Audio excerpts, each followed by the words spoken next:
Hiduplah sepasang suami istri yang sangat miskin karena disumpahi oleh batara indera dan sangat dibenci orang. Oleh karena itu, tinggallah sepasang suami istri itu di hutan dan memakan batang kayu dan buah-buahan. Setelah beberapa lama, istri si miskin hamil selama 3 bulan. Sang istri ingin sekali makan buah mangga yang ditanam di taman raja. Si miskin pun terketuk hatinya, karena dahulu ia diberi keindahan waktu menjadi raja, ia tidak ingin memiliki anak.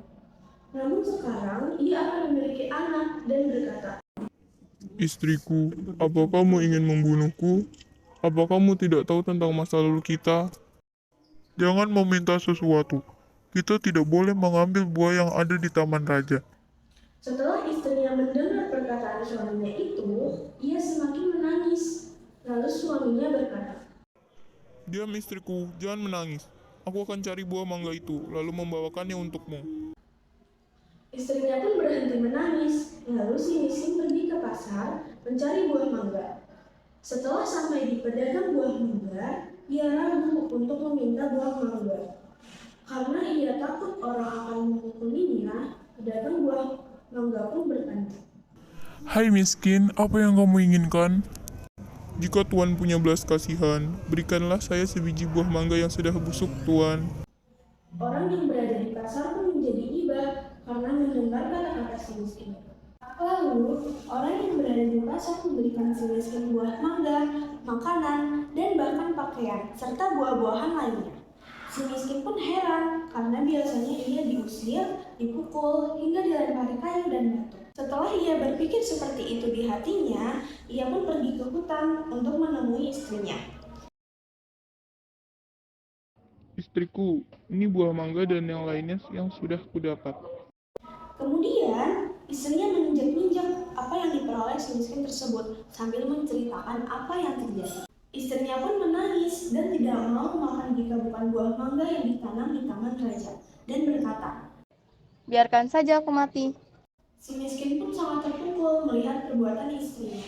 Kemudian, ia menghadap Maharaja Indradewa yang saat itu sedang mengadakan pertemuan raja. Lalu ia masuk ke dalam dan Baginda Raja pun berkata, Hai miskin, apa yang kamu inginkan? si miskin pun menjawab sambil bersujud, Tuanku, ampunilah hamba. Hamba datang ke sini ingin meminta buah mangga yang sudah jatuh ke tanah, Tuanku. Apa yang kamu ingin lakukan dengan buah mangga itu? Untuk dimakan, Tuanku. Tolong ambilkan setangkai buah mangga untuk si miskin ini. Kemudian diambilkanlah buah mangga tersebut untuk si miskin yang sedang sujud kepada Baginda Raja.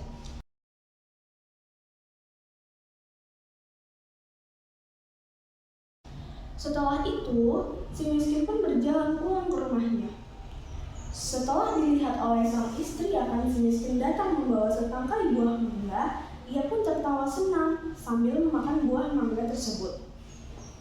3 bulan kemudian, sang istri menangis ingin makan buah nangka yang ditanam di taman raja. Dengan cara yang sama, si miskin pun mendapatkan buah nangka yang ditanam di taman raja untuk istrinya yang sedang mengidam itu. Selama istri si miskin hamil, banyak makanan, pakaian, beras, dan peralatan yang diberikan kepadanya. Pada waktu yang baik dan tepat, pada malam hari 14 bulan itu, bulan bersinar terang. Kemudian, pada waktu itu juga, istri si miskin melahirkan seorang anak laki-laki yang sangat baik dalam penampilan dan juga tampan. Anak itu diberi nama Marakarmah, yang artinya anak dalam kesulitan.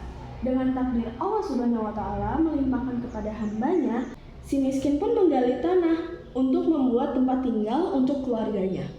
Ketika ia menggali tanah untuk menancapkan tiang, ia menemukan telaju besar yang berisi banyak emas.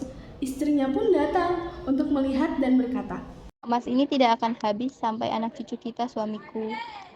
ia pun menjadi kaya dan membeli barang-barang kebutuhannya, seperti kendi, utar-utar, pelana kuda, dan sebagainya. Setelah kembali dari membeli barang tersebut, ia mandi dengan jeruk tipis, menimang anaknya dan berseru, Jika engkau sungguh anak dewa yang ingin menerangkan wajah ayahanda ini, Biarkan negeri ini yang lengkap dengan kota, parit, dan istana, serta menteri dan serta raja-raja besar.